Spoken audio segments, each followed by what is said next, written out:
La Tribuna Radio. La voz del patriotismo.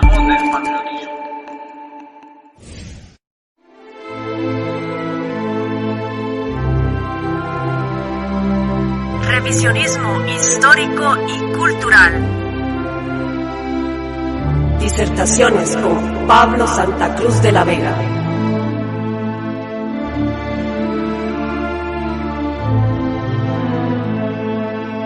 Fundador y líder del movimiento veganista, autor de Proyecto Omnis, Metaética y la Doctrina Veganista. Un espacio para resignar la cultura.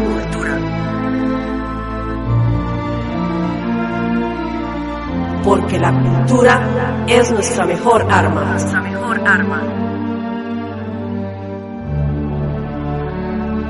Revisionismo histórico y cultural.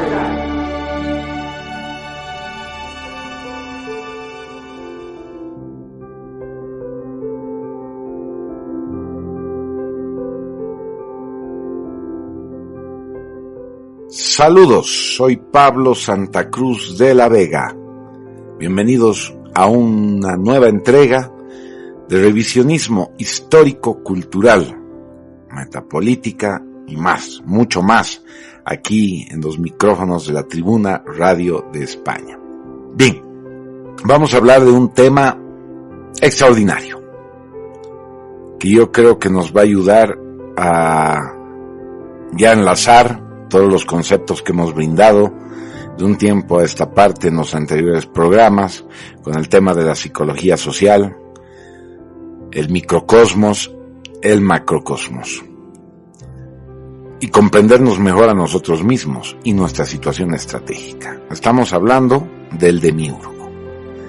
Es una palabrita bien especial, demiurgo. Hay una palabra que se desprende así casi naturalmente, demonio, ¿sí? Y hay otras palabras también que se desprenden, ¿no? Demonio, democracia, qué terror, ya imaginen lo que es la democracia.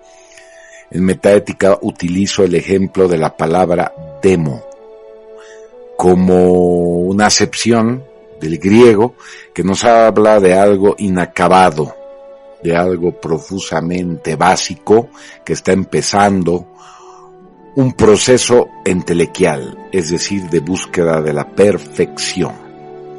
Y por eso tal vez los artistas, los músicos, las bandas de rock, por ejemplo, presentan al principio sus demos.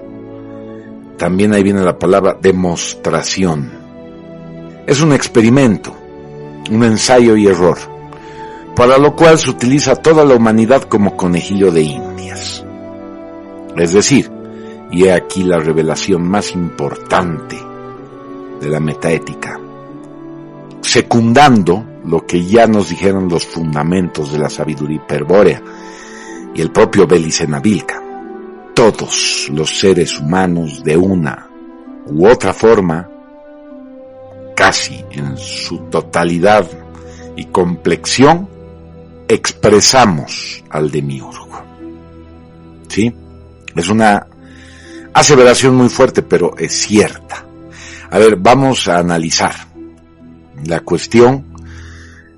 Vamos a hacer al revés ahora. Vamos a ejemplificar de la mejor manera que podamos para después entrar de lleno a lo que es la teoría taxativa, ¿sí? Bien precisa, que nos permitirá contar con los elementos teóricos necesarios. Entonces, a ver, ¿cómo podemos ejemplificar algo que es tan sencillo en apariencia, pero tan complejo a la luz de la producción radial como este programa, donde estamos coloquializando una charla con ustedes, y eso es lo interesante? A ver, el demiurgo. Dijimos que la palabra demonio se desprende naturalmente de esta semiosis. Estamos hablando de los demonios. Si ahora vemos el planeta Tierra y todo lo que está sucediendo, cómo lo estamos llevando, el macrocosmos terráqueo, a la aniquilación, todo se está pudriendo, todo lo estamos pudriendo los seres humanos. Entonces vemos nomás que la naturaleza demiúrgica es esa, ¿no? Es un parásito. En Matrix nos llama el agente Smith virus. Sí, miren, el virus, somos el virus del planeta, las máquinas son la cura, dice el agente Smith. Es interesante la concepción semántica de todo esto. Vamos viendo ejemplos coloquiales. ¿Por qué el ser humano expresa al demiurgo?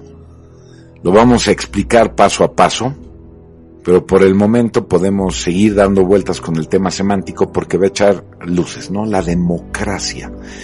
El peor sistema de gobierno, según grandes pensadores como el autor de esta frase, el mismísimo Platón, es el gobierno del demos, de lo inacabado, del colectivo que aún no ha logrado concienciar una unidad integral del ser, por lo tanto está perdido. Y vemos cómo la democracia funciona. Nos gobiernan seres que están perdidos ontológicamente, existencialmente, espiritualmente.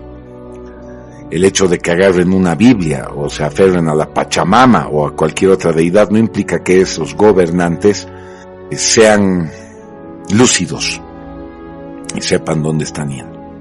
Esa es la naturaleza del demiurgo. Es la naturaleza de la democracia. Un caos. Hacer del gobierno un caos. Por eso el mismo Platón también decía que la aristocracia es la forma más conveniente para gobernar las colectividades. La aristocracia, el gobierno de los mejores. Ahora el demos cree que la aristocracia es una especie de clase privilegiada, entre comillas, porque tienen la riqueza, entre comillas, para ellos es material. No se imaginan que es una clase nacida para gobernar, que tiene el carácter, el ontos, el ethos, para ejercer la función regia, etcétera, que era como la veían los antiguos. Hoy por hoy, la aristocracia, entre comillas, es una cuestión de clase privilegiada material, por lo tanto no tiene nada que ver con los conceptos antiguos, los verdaderos significados antiguos de los conceptos. Y miren cuánto se desprende de todo esto. Porque el demiurgo diluye la individualidad de las entidades individuales, entre comillas, que lo conforman. Porque el demiurgo es un conjunto, un colectivo de personas. En este caso, en el tema de la globalización, podemos ver que esa globalización consiste en que todas las personas que poblamos la Tierra, todas las personas que vivimos en esta bola de tierra y agua, estamos exteriorizando y expresando prácticamente al unísono el mismo pensamiento globalizado. Ese es el proceso globalizante, el nuevo orden mundial.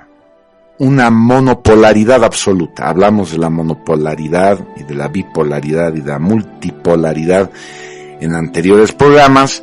Hay un gran geopolítico argentino llamado Norberto Ceresole que utiliza esta terminología para mostrarnos un estudio muy complejo, completo, integral de la geopolítica. El tema de la monopolaridad es importante porque implica que vamos hacia un solo modelo político para el gobierno de las colectividades, la democracia, hacia un solo modelo financiero, lo vemos, una moneda mundial, un solo modelo político, un solo modelo económico, un solo modelo teológico. Esto va con los ámbitos del control del sujeto colectivo y su psicología. Los mismos mitos, un mito monoteísta. Tal vez es el único parámetro en el que, por cuestiones de la ironía, ¿sí?, las llamadas progres feministas aciertan en algo, en su teoría machacada de arrebato sin sentido, el tema del patriarcado. Es más cierto en estos niveles de la monopolaridad teológica, aunque usted no lo crea. Pero bueno, no les da para tanto a las feministas, ¿no? Para llegar a estos conceptos profundos. Podrían redirigir la lucha a donde realmente habría que dirigir la lucha, pero es que no tienen los fundamentos, no tienen las estrategias y los conocimientos para poder abarcar estos procesos y comprender que están, como decimos aquí en el Ande, pateando oxígeno. Bien, vamos viendo, vamos cerrando ya hacia dónde va el sujeto colectivo, vamos a explicarlo teóricamente. En principio diremos que un sujeto colectivo manifiesta pulsaciones o oscilaciones que denotan su carácter de estructura viva. Lo dijimos, esto es científico. Es una estructura con vida propia, es decir, es un continente energético superestructurado capaz de determinar a los elementos que la conforman, alimentando los procesos culturales con esa energía. Analicemos esto un poquito. El sujeto colectivo va a tratar de neutralizar al individuo y sumarlo a la masa crítica de su proceso intelectual cultural. Es toda una cuestión de energía, sí. Cuanta mayor cantidad de personas piensan en una misma cosa, en un mismo significado, entonces se producen los hechos culturales. No hay que ser físico para darse cuenta de que esto es absolutamente cierto y que no es una especulación metafísica. El sujeto colectivo crece con los estímulos energéticos, así como una persona crecienta su conciencia con la emergencia de símbolos en su esfera de luz. Estamos hablando de que la persona también tiene un inconsciente, y esos símbolos o esos contenidos inconscientes, cuando salen, se manifiestan, entonces empiezan las perturbaciones mentales. Crítico. Lo mismo sucede en un sujeto colectivo. Pero aquí, a mayor cantidad de sujetos estimulados en una sola idea fuerza, mayor cantidad de energía que fluye y produce los hechos culturales. Por lo tanto, afirmaremos que el sujeto colectivo evoluciona normalmente o revoluciona anormalmente, cuando además hay un aporte energético extra. Estamos hablando de financiamientos, apoyos de lobbies, apoyos políticos, en fin. Dependiendo de la intensidad energética generada por la emergencia de los hechos culturales en la esfera consciente colectiva o esfera de sentido, hablamos con propiedad de lo que vemos día a día en las noticias, lo que leemos en los periódicos, etc. Desde ya, la aproximación noceológica que haremos es posible realizarse gracias a don Felipe Moyano. Y suponemos detrás de él un equipo científico multidisciplinario que desarrolló un estudio metafísico inédito con el fin de comprender el comportamiento de esta superestructura viva llamada demiurgo o sujeto colectivo. Entonces, cuando hablamos de demiurgo, estamos hablando de sociología propiamente dicha. El sociólogo que desconoce estos ámbitos, vuelvo a repetir, está pateando oxígeno. Y vamos a tener a todos esos pseudo-intelectuales de izquierda que salen de sociología, que intuyen que la manipulación de masas es posible y trabajan en torno a ello. Ellos no se dan cuenta que están sirviendo al demiurgo, que previamente los ha programado para que sean sociólogos y hagan su trabajo de anarcoprofesores y dispersen la revolución social progre por el mundo. Sí, ellos no se dan cuenta de esa manipulación. Bueno, lo que hemos hecho nosotros es sistematizar el código semiótico de la sabiduría hiperbórea hacia los fines de un estudio de psicología social, necesario para comprender la funcionalidad de la metaética, que es una técnica en la que puede ser entrenado, y es nuestra mayor aspiración, nuestro gran deseo, un estado mayor de conciencia, estado mayor, un movimiento metapolítico lúcido, para manipular superestructuras vivas a los fines de un estado nacional. Imagínense esa belleza. A ver, analicemos la psique del sujeto colectivo, al grano, como dijo el dermatólogo, y veamos esto. Esta complejidad extraordinaria, estructura psíquica del sujeto colectivo. No estamos hablando de un hombre, estamos hablando de millones de hombres que conforman una estructura viva, ¿sí? Y que están regidas por una entidad inteligente que maneja este proceso desde un polo infinito expandido, como lo llama la sabiduría hiperbórea.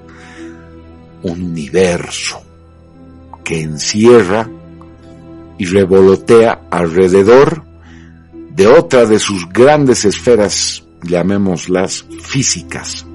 El demiurgo tiene una esfera física, sí, es el universo, como aspecto conciencia-tiempo. Miren qué profundo, qué inteligente, qué inaudito conocimiento el de Luis Felipe Moyano en la sabiduría hiperbórea. Nos muestra el aspecto vivo, físico, del demiurgo. Nosotros lo vemos, bueno, no lo vemos, es invisible, pero sí lo sentimos como conciencia-tiempo del demiurgo. No como conciencia, pero sí como tiempo. Lo sentimos como algo temporal. Y por eso el tiempo nos abruma, señores. Este polo expandido que gira formando, y es una explicación analógica, esta conciencia-tiempo del demiurgo, este cuerpo del demiurgo, este universo demiúrgico, a la vez contiene una multiplicidad de esferas. Miren, la esfera de sentido del mundo, que podríamos nosotros asimilarla análogamente a nuestra conciencia. Dijimos que el ser humano trata de evolucionar o revolucionar una esfera de conciencia. Y vemos seres humanos en mayor o menor grado de conciencia. Un ejemplo coloquial.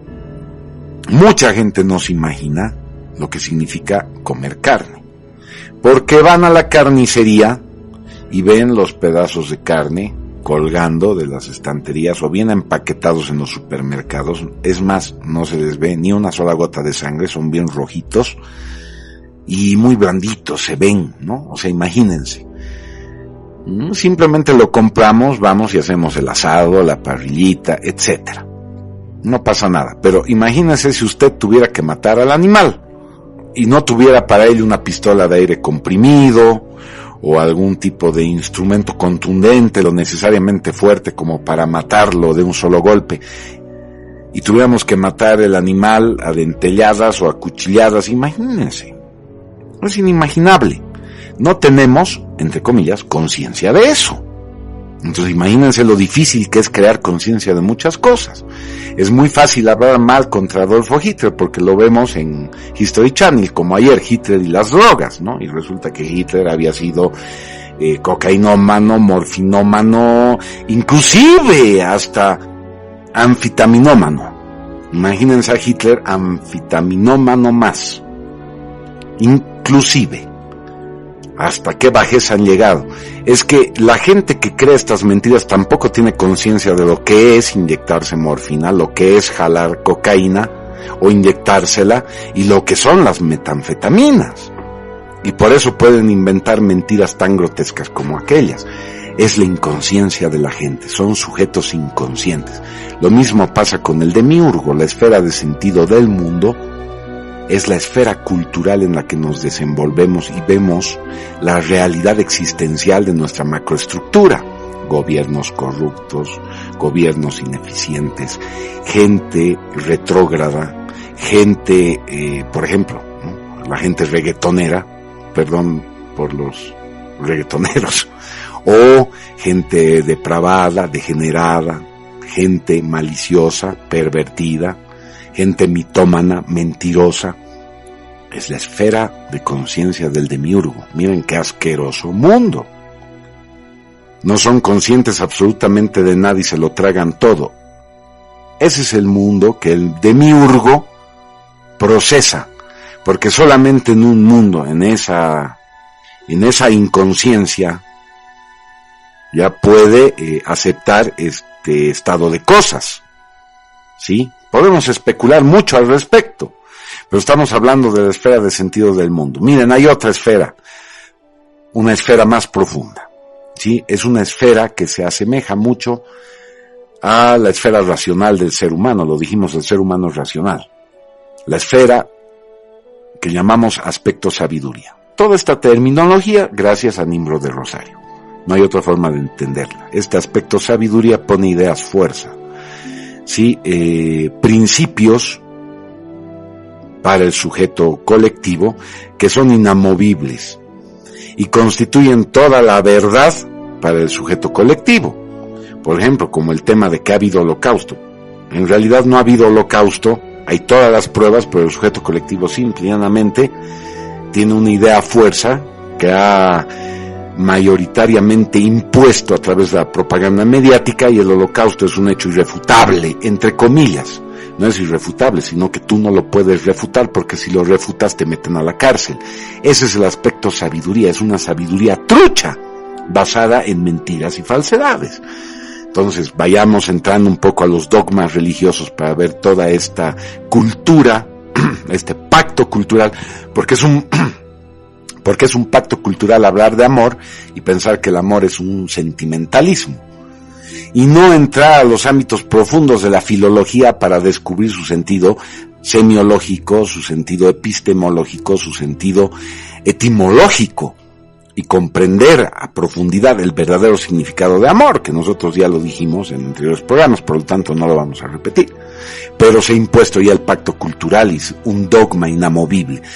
Estas ideas fuerza, inamovibles, con Einstein vamos a ver el tema científico-tecnológico, tecnología mecanicista, la ciencia mecanicista de Occidente, con ideas fuerzas que no pueden concebir otra forma u otro modo de ver la naturaleza, y el mundo de la escalaridad energética, vibracional, y poder manipular mejor el mundo fenoménico de la materia para nuestro beneficio, como lo hacían los antiguos atlantes, que transportaban megalitos que son inmanipulables hasta para nuestra tecnología actual de hombre del siglo XXI.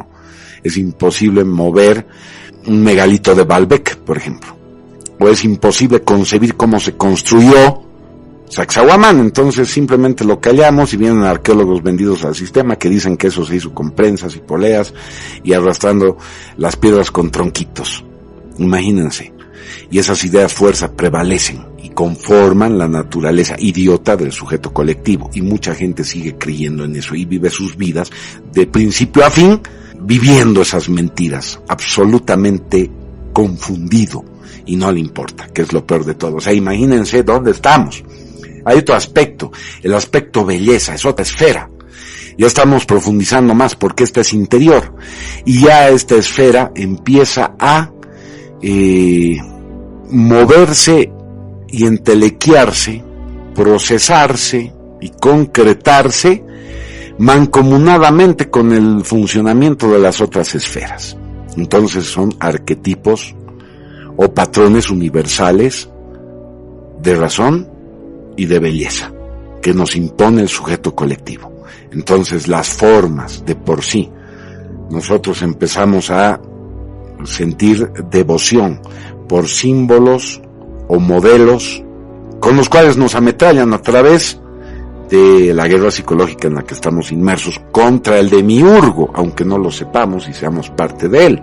El aspecto belleza concreta los entes ahí, en esa mente colectiva profunda, y cuanta mayor energía, más su concreción trófica en el mundo concreto. Y al ver estas esferas relacionadas entre sí, trabajando mancomunadamente e intersectándose, porque estamos viendo un plano multidimensional, esférico, y vamos a ver que estas esferas se entrelazan.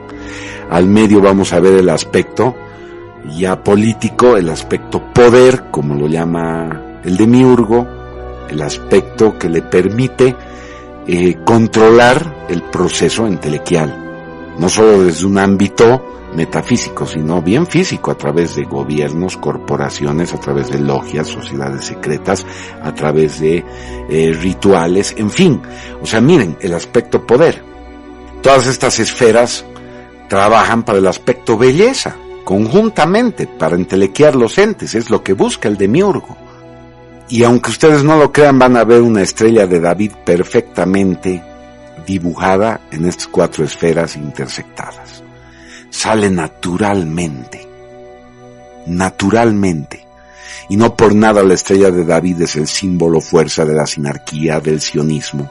Es el símbolo fuerza que se está imponiendo en Occidente, en Oriente, en todo el mundo, gracias a la globalización. Y bueno, el resultado, ¿no? Dinámico del demiurgo al designar, todos cumplimos una función de designio para individualizar los entes a los fines del demiurgo, es decir, revestirlos de una falsa individualidad. Por ejemplo, Adolfo Hitler fue un gran político, un gran orador, un gran nacionalista, protector de los animales, señor de la piedad, valiente soldado, un hombre de valores indiscutibles, sí, un hombre extraordinario, un avatar. Lo han convertido en un drogadicto, el demiurgo, a través de su designación, lo designa el ente de alguna manera, lo designa nuevamente, lo reviste de una individualidad trucha, drogadicto, tirano, genocida. Miren, nos venden algo completamente ilusorio e inexistente. Y eso pasa con todas las entidades, ¿no? El nerd, el que hace bullying, la puta, el puto, perdón por las palabras, pero así coloquialmente me entienden, son designios de la entidad macrocósmica. Designios de la entidad macrocósmica, el fracasado, el triunfador, el millonario, el inteligente, el feo, el tuerto. Y vamos a ver que en este mundo envilecido vamos designando todas las cosas a la manera del demiurgo y caemos en una confusión de lenguas, caemos en una rivalidad artificialmente fundada de lucha de los unos contra los otros, fomentada por los sentimientos más bajos, las pasiones más bajas. Por eso el demiurgo siempre va a fomentar, a través de sus aspectos psicológicos, las pasiones más bajas de la humanidad. Y vamos a ver a todos ustedes con sueños dantescos por las noches. Vayan haciendo una regresión de sus sueños, señores, y van a darse cuenta de que todo lo que decimos es completamente cierto. Entonces, este aspecto designador es una esfera del demiurgo que engloba todas las otras que les cité, que se llama aspecto logos. Miren qué complicado había sido el demiurgo. Y en ese mundo astral, en esa polidimensionalidad arquetípica o virtual, es donde el pensamiento demiúrgico, que se alimenta de nuestra energía, de la psique colectiva, y la psique colectiva está alimentada por la energía de millones de psiques individuales, de incautos y sujetos así perdidos, van formando los entes que van a ir concretándose, ¿no? Una Lady Gaga, una Madonna, unos Beatles, un Donald Trump. En determinados momentos la mente colectiva, cuando es impulsada por sentimientos de nacionalismo, que no le conviene al demiurgo, o por sentimientos realmente valederos de reivindicación, ¿sí?, de valores, empiezan también a forjar arquetipos inconvenientes para el demiurgo y se empiezan a canalizar hombres como Donald Trump, nacionalistas, hombres como Jair Bolsonaro, y lo más peligroso, hombres como Adolfo Hitler. O sea, miren la capacidad del sujeto colectivo para poder forjar su propio destino, si es que es convenientemente orientado y si podemos utilizar estos medios de difusión, ¿no?, para volver a enaltecer los valores esenciales del ser humano. Podemos empezar a forjar en esa fragua del mundo astral, que es nuestro inconsciente, señores, individual. El mundo astral es el inconsciente del demiurgo. Por eso les dije, existe. Hay gente que sale a volar en el mundo astral y se tira el susto de su vida. Pero dicen, ¿qué me ha pasado? He visto cosas grandiosas, y cuando lo cuenta nadie le cree. Pero el mundo astral existe. Es el inconsciente demiúrgico. Igual que nosotros tenemos un inconsciente personal. Ahí se va fraguando el héroe. con los símbolos y mitos que van alimentando nuestra estructura psíquica. Por eso, qué peligrosa es para la sinarquía el Belicena Vilca, la novela mágica. Qué peligroso es para la sinarquía el hecho de que hayan movimientos de tercera posición que estén enervando otra vez y expresando valores al ser humano, porque esos seres humanos van fraguando en su inconsciente al héroe arquetípico. Y ahí vemos salir a la peor pesadilla de los sinarcas, a un Hitler, a un Mussolini, sí, a la peor pesadilla de los sinarcas, a un José Primo de Rivera, a un Óscar Unzaga de la Vega, o una Andrea Victoria Cano, dioses del Olimpo, imagínense, ¿no? Que estamos fraguando en el inconsciente colectivo de las personas, la idea de la Virgen de Agartha. Pero bueno, los imbéciles no se dan cuenta de esto y nos atacan y dicen que somos sacralizantes y creen que, no sé, somos una especie de iglesia, ¿no? De idiotas, donde, no sé, adoramos símbolos. O lavamos el cerebro de la gente. Imagínense, la gente es estúpida. Es el sujeto colectivo, es el demiurgo. Tiene fuerza, son estúpidos, sí, todos, pero tienen fuerza en mayoría. Miren cómo lo han elegido Alberto Fernández, sí, miren las atrocidades que puede cometer una mayoría, miren lo que han hecho las grandes mayorías en los países comunistas, las grandes masas humanas en las guerras, las atrocidades que han cometido. En fin, señores, creo que lo he dicho todo con este gran tip del sujeto colectivo, la metaética, con este tema que teníamos pendiente. Ha sido un programa, yo creo, demasiado grandioso. Lo vamos a acabar aquí. Anunciarles que se viene nuestro último programa la próxima semana. No se lo pierdan. Nuestro último programa hasta nuevo aviso. Vamos a entrar en un pequeño receso como Tribuna Radio, y también todos los que somos parte del staff de la Tribuna Radio vamos a entrar en un receso para concentrar otra vez fuerzas, fraguar en nuestro inconsciente personal las estrategias que vamos a manifestar, esperemos, en el próximo semestre, a dónde nos llevará esto del COVID-19 y los designios del demiurgo, los designios de la gente, del sujeto colectivo. Creo que les he dejado mucho material para que ustedes puedan especular al respecto. Así que espero sus comentarios en las redes sociales sobre este programa para que podamos conversar. Conmigo será hasta muy pronto. Hasta luego.